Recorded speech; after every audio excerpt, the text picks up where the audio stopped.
Un homme dit à sa femme en phase terminale de placer leurs jumeaux en bas âge dans un orphelinat et disparaît. Des décennies plus tard, il revient pour supplier les enfants qu'il a abandonnés de l'aider. Lorsqu'elle a réalisé pour la première fois qu'elle était enceinte, Emilia Bennett pensait que tous ses rêves allaient enfin se réaliser. Elle était heureuse en ménage avec son merveilleux Kyle, et après 8 ans d'efforts, elle allait enfin avoir un bébé. Dès le début de la grossesse, Emilia s'est sentie très fatiguée. Elle avait des nausées matinales qui semblaient durer toute la journée, et au lieu de prendre du poids, elle est devenue plus mince. Au moins, je ne serai pas une boule, dit Emilia à Kyle, mais sa mère, Alice, qui avait elle-même eu 5 enfants, était inquiète. Que dit le médecin? Demandait Alice à sa fille. Nous passons notre première échographie lundi, répondit Emilia. Je lui demanderai des vitamines et des compléments alimentaires, d'accord, maman? Arrête de t'inquiéter. La première échographie s'est révélée être une grande surprise. Des jumeaux, a dit le médecin. Félicitations. Des jumeaux, s'exclama Emilia en serrant fort la main de Kyle. Si est merveilleux. Elle oublia de parler au médecin de la fatigue qu'elle ressentait ou du fait qu'elle se sentait tout le temps malade. Elle ne pensait qu'au bébé. Ce soir-là, elle annonça la nouvelle à sa mère. Des jumeaux, maman, tu peux le croire? Si est sûrement pour ça que je me sens si fatiguée. Alice était soulagée. Oui, chérie, dit-elle. Si est tout à fait logique. 2 bébés vont solliciter beaucoup plus ton corps. Mais au fil des mois, Emilia devint de plus en plus mince et de plus en plus épuisée. Un jour, elle dit à Alice, « Maman, tu as eu mal au sein ?» « Oui, » répondit Alice. Ils étaient sensibles et douloureux. J'ai même perdu du lait. Emilia fronça les sourcils. Pas de lait, fait-elle remarquer. Mais parfois, mon soutien-gorge est taché d'un liquide rosâtre. Alice fut horrifiée. Elle a emmené sa fille chez le médecin le jour même, et le reste de la semaine fut flou pour Emilia. Elle passa une mammographie, une biopsie et une IRM. Emilia n'arrêtait pas de demander, « Est-ce que ces examens vont faire du mal à mes bébés ?» Le médecin n'arrêtait pas de lui dire non, mais il avait l'air très inquiet. Finalement, il s'est assis en face d'Emilia et de Kyle, et il leur a annoncé la triste nouvelle. « Madame Bennett, dit-il doucement, je crains que vous n'ayez un cancer du sein. Malheureusement, il est très avancé. Je vais mourir ?» demanda Emilia. Ne perdons pas espoir, a dit le médecin. Vais-je vivre assez longtemps pour que mes bébés survivent? A-t-elle demandé. Oui, a répondu le médecin. Nous espérons pouvoir commencer la chimiothérapie lorsque vous atteindrez le 3e trimestre. Tout ce qui m'importe, ce sont mes bébés et mon mari, a dit Emilia en prenant la main de Kyle dans la sienne. Kyle semblait en état de choc. Il n'a pas dit un mot, même pendant le long trajet de retour. Kyle, lui dit Emilia ce soir-là, il faut qu'on parle, qu'on fasse des projets pour toi et les bébés. Moi et les bébés? Demanda Kyle. Qu'est-ce ce que tu veux dire? Tu vas élever les enfants tout seul, a dit Emilia. Ma mère t'aidera, bien sûr, mais tu seras un père célibataire. Kyle s'est levé d'un bond. Non, je ne le ferai pas.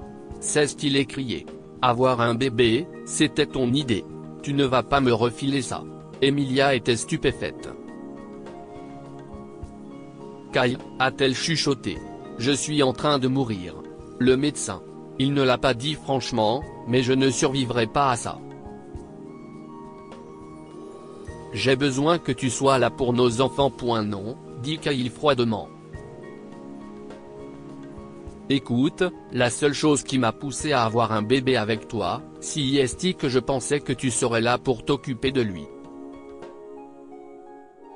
J'étais déjà bouleversé par l'histoire des jumeaux, mais élever 2 enfants seuls? Pas question. J'ai 35 ans, et je ne vais pas jeter ma vie professionnelle et personnelle dans les toilettes pour tes enfants. Ce sont aussi tes bébés, dit Emilia. Que veux-tu que je fasse? Place les jumeaux dans une famille d'accueil ou quelque chose comme ça. Je m'en fiche, cria Kyle. Je me casse d'ici. Les 4 derniers mois de la grossesse d'Emilia ont également été les derniers mois de sa vie. Elle était dévastée par l'abandon de Kyle. Alice fut son pilier. Qu'est ce que je vais faire, maman? Lui demande Emilia. Qu'est ce qui va arriver à mes bébés? Je les élèverai, dit Alice. Je t'ai élevé, toi et tes frères et sœurs. 2 de plus ne feront pas de différence. 3 Mais Emilia était inquiète.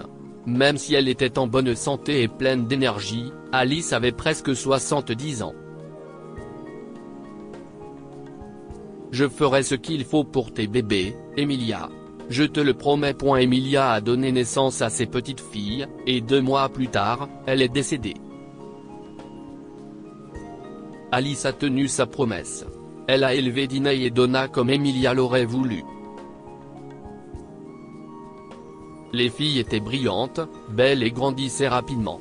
Alice avait près de 90 ans lorsque les filles sont allées à l'université et 97 ans lorsqu'elles ont obtenu leur diplôme de médecine. Donna est devenue obstétricienne et Diney a choisi l'oncologie. Alice était très fière de ses filles jusqu'au dernier jour de sa vie, et Diney et Donna pleuraient leur grand-mère bien-aimée.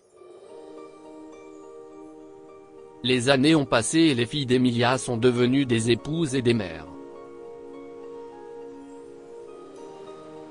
37 ans après sa mort, les jumelles ont eu une énorme surprise. Un homme est venu au bureau de Diney et s'est présenté comme son père. Je suis ton papa, dit Kyle.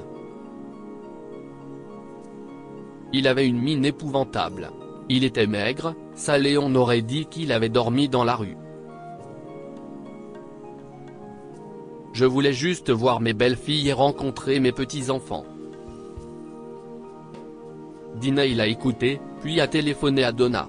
Au bout d'une demi-heure, Kyle se trouvait face aux 2 femmes. Qu'est ce que tu veux? Demanda Donna. Je veux connaître mes filles. Dit Kyle en forçant un sourire qui montrait des dents carriées. Où étais-tu passé? Demanda Diney. Ça fait 37 ans. Kyle a l'air embarrassé. La vie n'a pas été facile, a-t-il dit. Depuis le décès de ta chère mère, les choses se sont effondrées. Mon entreprise s'est écroulée. J'étais marié, mais la vérité, c'est que je n'aille jamais aimé que ta mère. C'est vrai, dit Diney. C'est pour ça que tu l'as quittée alors qu'elle était mourante et que tu nous as abandonnés avant notre naissance? Ne me parlez pas comme ça. Se lamenta Kyle. Je suis toujours votre père. Vous ne seriez pas en vie si je n'avais pas été là. J'ai besoin d'argent, et vous avez beaucoup à dépenser. Emilia. Nous ne te devons rien, dit Donna. Tu voulais que maman nous confie à des services sociaux. Tu n'as même pas téléphoné une seule fois pour savoir si nous allions bien. Quoi que nous soyons ou ayons, ce n'est pas grâce à toi. Sortez, dit Diney. Avant que nous n'appelions la sécurité. Et ne parle plus jamais de notre mère. Chaque souffle qu'elle a pris, c'était pour nous aimer. Toi, tu n'as jamais pensé qu'à toi. Que pouvons-nous apprendre de cette histoire? Une mère est prête à tout pour ses enfants. Alice a promis à sa fille d'élever ses petits-enfants, et elle l'a fait, même si elle était très âgée et fragile. Tu ne peux pas t'attendre à recevoir de l'amour si tu n'en as jamais donné. Kyle voulait extorquer de l'argent à ses filles après les avoir abandonnées, mais elles lui ont donné exactement ce qu'il méritait, rien. Partage cette histoire avec tes amis. Elle pourrait égayer leur journée et les inspirer.